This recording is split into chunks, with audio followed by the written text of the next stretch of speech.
أعوذ بالله من الشيطان الرجيم بسم الله الرحمن الرحيم ثم الصلاة والسلام على أشرف الأنبياء ومرسلين محمد مصطفى صلى الله عليه وسلم اللهم صل على سيدنا محمد وعلى آله محمد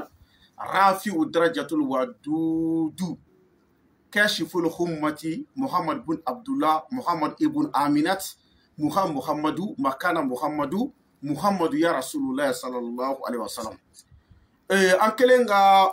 tangani setigi ala fe akan kisi ka bo shetane toroma o kofa amba sisini setigi ala to mi ya damina na ba laba o kofa mi soli muhammad mustafa ka no kishini nema ba kala ka jidi aka ka bela jele foni alislamia foli man bainde foli barkale bainde foli mi na nyonte no de assalamu alaikum wa rahmatullahi ta'ala wa barakatuh alhamdulillah ami ala tanu suma alhamdulillah mi singa ala tanu alhamdulillah rabbil alamin ami ala tanu kala barkada ola aka donc afo aw denga na ka dirbe mangando no de Cheikh Chérif Abdul Aziz Haidara ka bɔ Mali la Bamako commune 3 Samé ni y'an sigilen ni kɛnɛ kan yan dɔwɛrɛ tɛ batakiw cira fan bɛɛ ka bɔ diɲɛ fan 14 bɛɛ la n'o ye commerçant ye mobili feerelaw moto feerelaw nafɛn feerelaw dutɛrɛn feerelaw du feerelaw hali balontanaba dɔw bɛ yen joueurs b'u bolo ka joueurs tɛ ka se ka san i bɛ feere modèle o modèle kɛ pour que a feere ka se ka ɲɛ u bolo n'u y'u bolo don a la a ka se ka ɲɛ caman ko k'olu bɛ feere daminɛ u bɛ jagokun min sɔrɔ jagokun bɛ tiɲɛ gɛrɛ ni kasara a bɛ bi u kan ba u ka jagokun bɛ tiɲɛ en même temps u ka feere u tɛ ka ɲɛ sɔrɔ a la mɔgɔw bɛɛ b'a fɔ ko hey ko nin feere in ka di koyi nka olu bɛ t'u sen don a la i b'a sɔrɔ c'est zéro o n'a ɲɔgɔnnasi caman bolifɛnw b'u bolo mobili 10 mobili 20 a bɛ dɔw bolo mobili bɛ san ni san kɛ a tɛ san ala barika la an bɛ ala fo ka ala barika da mɔgɔ caman fana bɛ yen minnu moto b'u bolo moto feerelaw nka ça va pas o n'a ɲɔgɔnnasi caman nafɛn feerelaw ale ni bitigibatigiw ani homme d'affaires fɔlɔ tun bɛ miliyɔn ko affaire tun t'u su ɲɛna nka bi a dɔw bɛ nin ka sotarama ni taxiw ta u ka affaires la u tɛ se ka foyi kɛ bilen ça va pas i m'a faamuya bon donc commerçants ye n wele ka caya adamaden i kan'i dogo i kanubagaw la ne bɛ min dɔn a fɔ i b'a dɔn ne tɛ min dɔn a fɔ i t'a dɔn ala kiraw de fɔ salatu wasalam ko n'i bɛ waso i ka waso ni tiɲɛ ye nka kana waso ni nkalon ye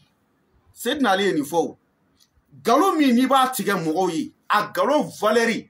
ani maa min bɛ ka ja a ba fɛ a bɛ jurumu ka kan bilahi a bɛɛ ni kuranɛ cɛ o la komi commerçant y'u kanbɔ k'u kanbɔ n ko baasi tɛ bi n bɛ na vidéo spéciale kɛ commerçants pour les commerçants. Bon, je vais essayer de traduire ça un peu en français. Comme il y a plusieurs de mes abonnés qui me disent Haïdara, nous on ne comprend pas, Djoula, on ne comprend pas votre langue. Il faut essayer de nous expliquer dans votre vidéo en français. Donc les abonnés, vous-même, vous connaissez, vous m'avez appelé plusieurs fois. Il n'y a pas de problème. Donc il y a plusieurs commerçants qui m'ont appelé pour les recettes de la commerce, pour qu'ils puissent marcher, leur commerce peut être développé, peut être évolué, et puis encore, et ils ne trouvent pas les clients. Donc la manière dont il peut y avoir beaucoup de personnes, beaucoup de clients, qu'ils soient aimés par les clients, ils m'ont dit de leur donner cette recette. Donc grâce à ça, on est là aujourd'hui. Donc les gens qui comprennent le français, vous avez compris très bien notre thème aujourd'hui. Donc en sigilen au hukumu de kɔnɔna o la bi Amina Djagoke Foura yera le vrai médicament, le vrai recette. Au nom de courant, je jure au nom de courant. Le vrai recette pour la commerce. Djagoke Foura yera. Nye kala alaka courant boyana mina dino tamba dauma. Billahi. Abido karamogo million kelenka. Ni gino ati sorobulu. Ola Djagoke Foura yera avec chokodi. Yiri dobe. Mina yiri nono yira ola. Aw ɲɛ bɛ nin na nin ye zaban ladɔn di zaban mɛ n tɛ zaban tɔgɔ dɔn français la i bɛ zaban ladɔn ɲini n'i ye zaban ladɔn ɲini i b'o bila kɛrɛfɛ i y'a faamu i bɛ sana nin yiri u b'a fɔ ale ma ko sana i bɛ sana ɲini i b'a bila kɛrɛfɛ yiri dɔ bɛ yen u b'a fɔ a ma ko dubale i bɛ dubale ɲini i b'a bila kɛrɛfɛ o la i bɛ mun kɛ maka yirini o bɛ mɔgɔ yɔrɔ caman yirisun dɔ bɛ yen u b'a fɔ ma ko maka yirini i bɛ sɔrɔ ka maka yirini fana ɲini n'i ye makayirini sɔrɔ sa i bɛ mun kɛ watashi aluna irizigakum anakum tukazibun watashi aluna irizigakum anakum tukazibun i b'a sɛbɛn makayirini kan i b'a a bulu hakɛ i bɛ bulu in ta n'i y'a ta sisan i b'a sɛbɛn ka 99 n'i y'a buluden 99 n'i y'o sɛbɛn i b'o kɛ tuguni a kɛ ala ni kuranɛ bonya kama i ka yirisun dɔ bɛ yen nɔ ni bɛɛ lajɛlen b'a dɔn n'a bɛ fɔ a ma ko kunjɛ i bɛ kunjɛ bulu 99 ta a kunjɛ bulu kelen o kelen kan i bɛ ala tɔgɔ kelen sɛbɛn a kan misaliyala yarɔ ala tɔgɔ caman b'a daminɛ ni ya alahu ye mɛ anw fɛ yan b'a daminɛ ni ya huwa ye par exemple ya huwa i b'o sɛbɛn bulu kelen kan ya alahu i b'o sɛbɛn bulu kelen kan ya arahaman i b'o sɛbɛn bulu kelen kan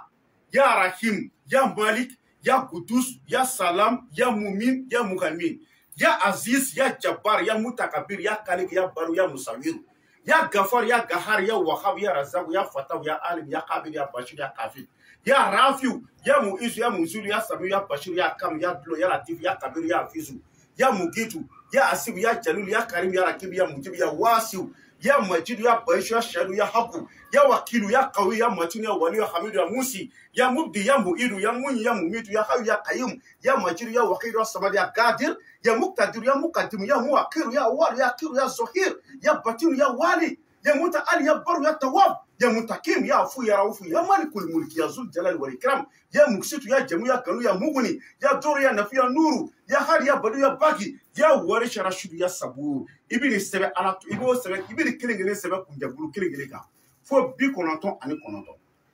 ni o soro ibo fara ɲɔgɔn bi ka jago kɛ fura de fɔ aw ye o kɔfɛ i bɛna mun kɛ yiri min n'a bɛ sugu kɔnɔ yirisunba yirisun belebeleba min n'a bɛ sugu kɔnɔ i b'o yirisun bulu i b'a kari n'i y'a kari i b'i jija ka buluden 99 sɔrɔ o buluden 99 i bɛna mun kɛ alikuranɛ suratu belebeleba dɔ bɛ yen n'o ye garisɛgɛ sura ye n'o ye nafolo sura ye n'o ye sababu telima sura ye n'o ye suratul waqiya ye o suratul waqiya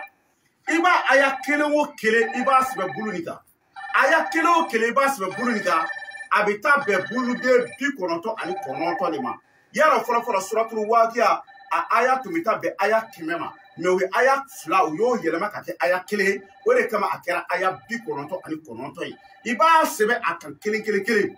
a 99 n'a sɛbɛnna a kan ka ban tuma min i b'o fana ɲini bi nana ye n'i y'o sɔrɔ i bɛ mun kɛ tuguni i b'i jija i bɛ tubani ɲaga ɲini o dama tubani ɲaga tɛ dɛ i bɛ tila ka jɛfɛrɛdeni i bɛ jɛfɛrɛdeni ɲaga i b'o fana ɲini o kɔfɛ i bɛ juma ɲini tuguni u ka kɔnɔ dɔ bɛ yen n'a bɛ fɔ a ma ko tu sɛni i bɛ tu sɛni ɲaga ɲini i bɛ nin ɲaga fara ɲɔgɔn kan n'i y'a ɲaga bɛɛ fara ɲɔgɔn kan i bɛ mun kɛ i b'o bɛɛ fara ɲɔgɔn kan i bɛ sɔrɔ k'a bɛɛ susu n'i y'a susu i bɛ sɔrɔ ka pigeon a bɛ fɔ pigeon dɔ ma ko kolon pigeon i occupé a dɔn kolon pigeon i y'a faamuya donc sa o kolon pigeon in n bɛ tila k'o fana bɔ ka yira aw la mɔgɔ caman bɛ yen diɲɛ kɔnɔ olu tɛ kolon pigeon dɔn n m'a faamuya n bɛna kolon pigeon bɔ n b'a yira aw la o kolon pigeon i bɛna kɛ cogo di i b'ale n'i y'a faga i b'a disi fara n'i y'a disi fara sisan i bɛ mun kɛ sisan i bɛ kolon pigeon i bɛ taa ale bila tiginɛso sanfɛ n'i y'a bila tiginɛso sanfɛ sisan n'a jara i bɛ mun kɛ i bɛ sɔrɔ ka a ta ka na n'a ye wala kolon pigeon in filɛ nin ye n bɛna yira aw la a bɛ se k'a faamu cogo min voilà an ɲɛ b'a la e ma se k'a fɔ ni ka bɔ ɲɔgɔn na han voilà nin de ye kolon pigeon ye n m'a dɔn ni aw ɲɛ b'a a kɛcogo la i bɛ kamera gɛrɛgɛ kuma bɛɛ mɔgɔw bɛ kuma ko kameramani y'a kɛ tan kameramani y'a kɛ tan voilà n b'a dɔn a bɛ se ka kɛ dɔw b'a fɔ ko nin olu siɲɛ fɔlɔ ye ka ni pigeon qualité ye a bɛ fɔ nin ma ko kolon pigeon n'o ye garisɛgɛ yiri pigeon ye mais ni nin disi fara sisan i bɛ mun kɛ sisan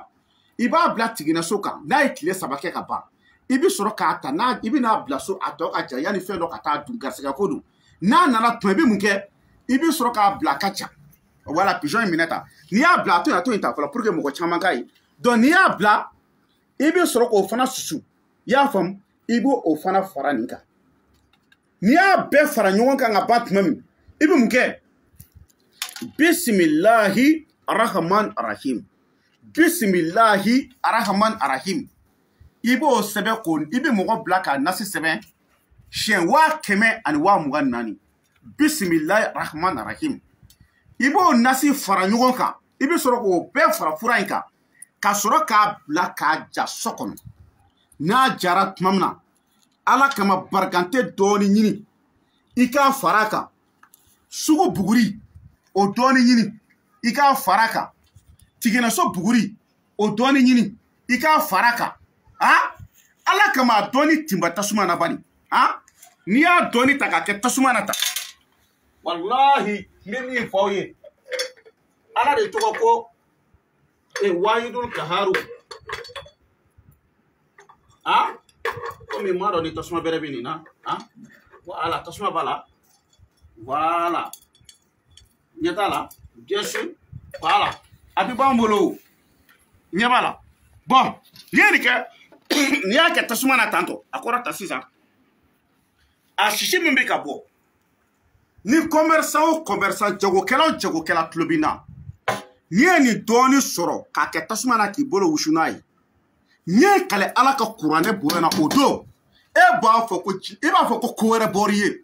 i bɛ mobili de feere i bɛ moto de feere i bɛ yuguyugu de feere i bɛ affaire de la affaire ti ka ɲɛnabɔ e bɛ dugukolo de feere e bɛ nakɔ kɔnɔfɛnw de feere walama e bɛ feere sugu o sugu de kɛ commerce sugu o sugu an da sera min ma o an da ma se min ma o a kɛra sanu feere o jama feere o i bɛ feere modèle o modèle kɛ n'i sɔrɔ i k'a kɛ tasuma na k'i bolo wusu a la a bɛɛ ni kuranɛ cɛ a don sanni bɛ kɛ i kunna diɲɛ bɛɛ ka ban diɲɛ bɛɛ ka ban n'i ye kale ala ka kuranɛ bonya na a don sanni bɛ kɛ i kunna ne Sheikh Sherif Abdulaziz Aidara Kodo an y'a ɲɛɲini k'a bila basikili bɛɛ kan k'a dɔn pewu jagokɛ wusula bilahi libanɛ tulobilenw bɛ n'a minɛ ne bolo libanɛ tulobilenw minnu bɛ alimentation baw dayɛlɛ ani ka yɔrɔ baw dayɛlɛ u bɛ n'a san ne bolo ka taa wusu ka so kɔnɔ n'i nana n'i ye wusula ni wusu a kɛ ala kama kɔlɔsi dɔrɔn ɲini kɔlɔsi hali ni a kisɛ 25 i bɛ kisɛ 25 dɔrɔn ta kɔlɔsi in na n'i ye wusula kan n b'o f'i ye ni mɔgɔ n'i y'a daminɛ n'i y'a wusu tasuma na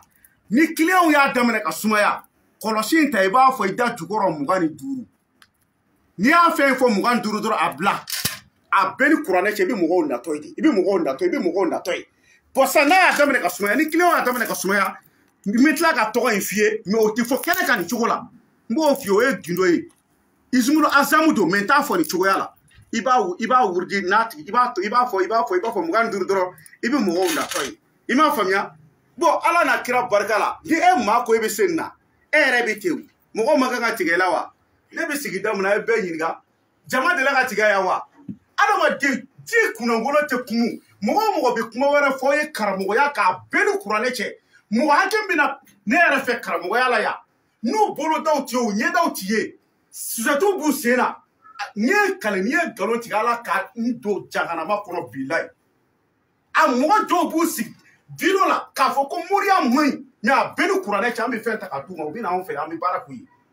commerçants b'a kalama a caman tɛ bitigiw feere o t'a dɔn u ko k'an tɛna an b'a fɔ ko e bɛ ka min fɔ an kan t'o ma mais ka taa fɛn dɔw worow ni fɛnw tu fɛnw na an k'o de man ɲi n'o tɛ ninnu ye yiriw de ye ala ye ninnu dama an ka mɔgɔ ɲɛ n'a ye de ou bien ala ye nin fɛnw dama an ka mɔgɔ tubabuw tɛ ne ka nɛgɛkuru fara ɲɔgɔn kan ka kɛ avion yan mɔgɔ bɛ ban ka don a kɔnɔ wa contrôle tɛ na ka nɛgɛkuru fara ɲɔgɔn kan ka kɛ casque ni fɛnw ye mɔgɔ tɛ k'a don wa donc ala ye fɛnw d'a ma an yɛrɛ k'anw yɛrɛ mɔgɔ ɲɛ n'a ye de i m'a faamu bon jagokɛ fura tɛ tɛmɛ nin ka diɲɛ kɔnɔ n'a y'a sɔrɔ a cɛ bɛ diɲɛ dugukolo kan ko jagokɛ fura caman sɔrɔ fura ka client sɔrɔ ka garisɛgɛ sɔrɔ ka tɛmɛ nin kan n'i m'a fɔ n ye bilayi n t'a yafa i ma ne Aidara ka téléphone numéro Mali indicatif 00223 après 77 90 17 17 00223 après 77 90 17 17. Je reprends encore mon numéro de téléphone 00223 après 77 90 17 17. Bon ni mɔgɔ bɛ nin na n'i ma se k'a dilan n'i ko n k'a k'i ye n b'a di bɛɛ lajɛlen ma i bɛ diɲɛ yɔrɔ o yɔrɔ a dilanlen don k'a ban pewu k'a labɛn k'a ban pewu wallahi nin kan ka taa Liban de. N ye minnu dilan sa nin dama dama kan ka taa Liban de. Libanɛw y'a sɔrɔ yan. Libanɛw ye ne n'u ye ɲɔgɔn dɔn cogo di? Libanɛw yɛrɛ ka homme de confiance minnu bɛ Bamako yan. Libanɛw yɛrɛ dalen don mɔgɔ mun na n'u bɛ ka jɛ ka baara kɛ u ka alimentation n'u ka fɛnw na. Olu caman de kɛra sababu ye ka na n'u ye. N'u yɛrɛ y'a tinba tasuma na dɔrɔn olu ko tiɲɛ na k'an ma deli ka ni ɲɔgɔn ye. E ka t'i sigi commerce la ka tile ban mɔgɔ ma sanni k'e kunna. E ka t'i sigi ka mobili parki la ka tile ban mɔgɔ ma mobili san e kunna mɔgɔ ma moto san e kunna. E homme d'Afrique aw fɛn ma marché wallahi billahi tallahi i ma nin fura in de wusu. N'i ye nin wusu a bɛɛ ni kuranɛ cɛ i bɛ ala jɔyɔrɔ y'a la. I baara yɔrɔ k'a ti ka marché. Commerce dama tɛ dɛ baara yɔrɔ k'a ti ka marché. N'i ta i k'a wusu. N ko bi ni n ye nkalon tigɛ ala k'an ta tiɲɛ. Cɛ dɔ ko ne ma k'ale nana ne fɛ yen. A nana ne Hayidara fɛ yen a nana sɔrɔ ne bɛ ka wusulan in wusu dama. A ne ko n k'a ka don. A donna a nana kuma dama de fɔ n ye dɔrɔn ka segin. Bi o kɛra bi dɛ n'i ye nkalon tigɛ a bɛɛ ni kuranɛ cɛ ala kana don alijana na fiyewu. A ko ale bɔra dɔrɔn ko dɔ y'a wele ka 5000 ci a ma hali a ma wusu. Manul Fard Allahu Akbar. Manul Jabbar Allahu Akbar. Manul Qahar Allahu Akbar. Manul Muhi Allahu Akbar. Manul Mumit Allahu Akbar. Manul Samad Allahu Akbar. Wahidullah La ilaha illallah Muhammadur Rasulullah sallallahu Allahu Akbar. Allahu Akbar. Bon nous ne kino sɛbɛlamaw Sigatalla. karamɔgɔw a y'a kɛ ala ni kuranɛ bonya kama a ye fɛn sɛbɛ ta a y'a di mɔgɔ ma mais n'i ko karamɔgɔ ka wusulan d'i ma u bɛ fɛn dɔ baratu k'a d'i ma kɛ olu bɛ t'u yɛrɛ sɛgɛn ka nin bɛɛ dilan wa wallahi an b'an ka cɛkɔrɔbaw fo minnu sɔnna k'u kɔnɔna diya an ye ka nin gindo ta k'a d'an ma u ko Hayidara an b'i lamɛn i bɛ ka Philomène démasquer Hayidara an bɛ k'i lamɛn i bɛ ka bandiw démasquer Hayidara an bɛ k'i lamɛn i bɛ ka nkalontigɛlaw ka nkalon bɔ ka yira mɔgɔw la Hayidara wallahi o kosɔn ne bɛ nin gindo d'i ma ne y'a sɔrɔ nin cogo de la n'o tɛ n taara kalan kɛ France Amérique o t'a la dɛ i y'a faamu ou bien n taara kalan kɛ maga kana i tɛ nin sɔrɔ dɛ da ni da gindo bɛ di kɔnɔna jɛya de la munna bi n b'a ta k'a di mɔgɔw ma adamadenw ye kanu abonnew bɛ ka caya mɔgɔ mɔgɔ ye n ka video la u b'u abonné kan video bɛ ka partager fan bɛɛ lajɛlen na n'a ye gindo sɛbɛlama sɔrɔ an t'a di mɔgɔw ma munna donc ni maa ma se ka dilan i bɛ n contacter a kuru 60 dilanlen don a dilanlen don ka ban kuru 60 o dilanlen don fɔlɔ donc komi a fɛnw bɛɛ tɛ sɔrɔ joona joona donc an bɛ ka kura wɛrɛ labɛn mɛ o ma ban dilan na fɔlɔ i m'a faamuya donc mɔgɔ minnu b'a sɛbɛnni kɛ ustaz e bɛ se ka n'i jɔ n'a y'i diya i bɛ se ka na caméra la mɔgɔw b'i ye i m'a faamu ninnu ye sɛbɛnnikɛlaw ye nin fana bɛ sɛbɛnni kɛ i n'a fɔ ala tɔgɔ ninnu bɛ ninnu bila sɛbɛnni na n'a ka équipe olu de b'a sɛbɛn nin yɛrɛ bɛ anw ka sigida la yan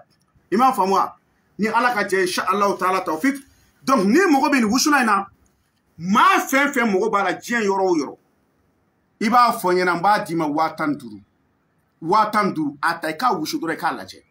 hali n'i ko i mɔgɔ bɛ den 20 na parce que dɔw bɛ den 5 ta dɔw bɛ den 10 ta parce que fɛn ɲuman kelen sɔrɔ k'o se i ka fɛn langolo 100 sɔrɔ i m'a faamuya wusulan in sɔngɔ ye 75,000 francs CFA de une seule sachet mais n'i bɛ Faransi i bɛ Amérique i bɛ jamana wɛrɛw kan i bɛ DHL wari fara kan an b'a ci ma DHL la depuis ala kan da maa si tɛ diɲɛ dugukolo kan ko ne n'i bɛnna fura cili la i ma ko m'i ka fura ci a mɔgɔ tɛ n'a mɔgɔ kelen bɛ yen ko e y'i ka wari ci ne ma ko ne m'i ka fura ci ma n'i ma bɔ k'a fɔ ala k'i ta tiɲɛ depuis ala ka diɲɛ da o tɛ yen an bɛnna min kan o de don i b'a ta i b'a wusu ni ala sɔnna ma i bɛna jɔyɔrɔ ye a la donc n bɛ nin cadeau ta k'a di mɔgɔ ma miliyɔn tɛ nin sɔrɔ i m'a faamuya miliyɔn tɛ nin baara nin sɔrɔ ka basumala sɛbɛn ani ka taa yiri minnu fara fara ɲɔgɔn kan ale ni ala tɔgɔ min bɛna fɔ aw ye gindo la o y'a dama koba ye dɛ walayi mɔgɔ dɔw ko yanni olu ka nin sɔrɔ k'u ye wusulan sugu bɛɛ wusu dɔw ko mura y'u minɛ dɔw ko sɔgɔsɔgɔnijɛ y'olu minɛ dɔw yɛrɛ ko k'u ka wusulan dɔ kɛ ta ka taa u ko n'a ye ka to ka dɔ kɛ tasuma na k'u ye nin bɛɛ kɛ ka dɛsɛ e ni ala cɛ maa bɛ nin wusu hali danga di ko i ka fɛn tɛ sa wa donc ala ka tiɲɛ dɛmɛ wusulan in sɔngɔ ye 75,000 francs CFA de n'i bɛ Bamako yan i jija i ka na n ka du kɔnɔ i bɛ n wele n ka téléphone numéro de la Ni nana soda la fana ni mɔgɔ wɛrɛ fura wɛrɛ ta k'a d'i ma ka sɔrɔ i ma ne wele ko parce que i bɛ n ka so yɔrɔ dɔn i ta y'i kungo de o tɛ ne ka wusula ye ni Aziz Aidara ka téléphone numéro de 00223 après 77 90 17 17 00223 après 77 90 17 17 fura ninnu bɛɛ la fura min bɛ to k'a ɲɛ gan kosɛbɛ o ye tu siyɛni ɲaga tuma dɔ la o de bɛ gɛlɛya kosɛbɛ an bɛ mɔgɔw ci ka taa fo kani kɔnbole n'i sera kani kɔnbole kulu la yen tu siyɛni caman de bɛ yen an ka correspondant minnu bɛ yan olu de minnu bɛ yen nɔ an b'a f'u ye olu de b'a di mobilitigiw ma ka na n'a ye a foro de bɛ kani kɔnbole kulu la tu siyɛni bɛ fan bɛɛ ye donc minnu yɛrɛ tulo bɛ n na minnu bɛ bɔ olu b'a dɔn ala k'an bɛn sababa ma o tuma donc an bɛna video wɛrɛ min kɛ ka yira u la nin kɔfɛ n bɛna minan lankolon sigi filimolu ka baara don dɛ mais a bɛ kɛ dɔw kɔnɔ ko ayi ko ala yɛrɛ de nana quoi tellement que a bɛna kɛ kabako y'u ma n bɛna show lankolon sigi duguma fini jɛman sanfɛ bɛɛ b'a ye a don n bɛ sɔn ka Mali maillot don n kan na pour que foyi kana se ka traverser quoi mais n bɛna kabako kɛ show in kɔnɔ wallahi aw b'a fɔ ko ja ko dɔnni ye tiɲɛ mais nkalon don dɔnni tiɲɛ ye ninnu de ye ka fɛn dɔ ɲagami ka yira aw la wa o tɛ dɔnni ye dɛ ninnu de ye dɔnni tiɲɛw ye i m'a faamuya donc halisa n bɛ n ka téléphone numéro di mun na ni mɔgɔ ma se yɔrɔ min ma i b'a fɔ n ye n b'a lakali ye i ka se k'a faamu sinon n y'a bɛɛ expliquer ni Aidara ka téléphone numéro de 00223 après 77 90 17 17 00223 après 77 90 17 17 ala k'an bɛɛ sɔgɔma ma an b'a ɲini ala fɛ tuma bɛɛ an ka hakili to ala kira ka kuma na salatu wasalam ko n'i ye fɛn o fɛn di ni ɲuman don a fɔ ala maa minnu ka hɛrɛ b'a la ala k'a to olu k'a sɔrɔ maa minnu ka hɛrɛ t'a la ala kana sɔn olu k'a sɔrɔ ala k'an bɛɛ sɔgɔma ma subahana rabbika rabbil izzati amma yasifun wa salamun alal mursalin alhamdulillahi rabbil alamin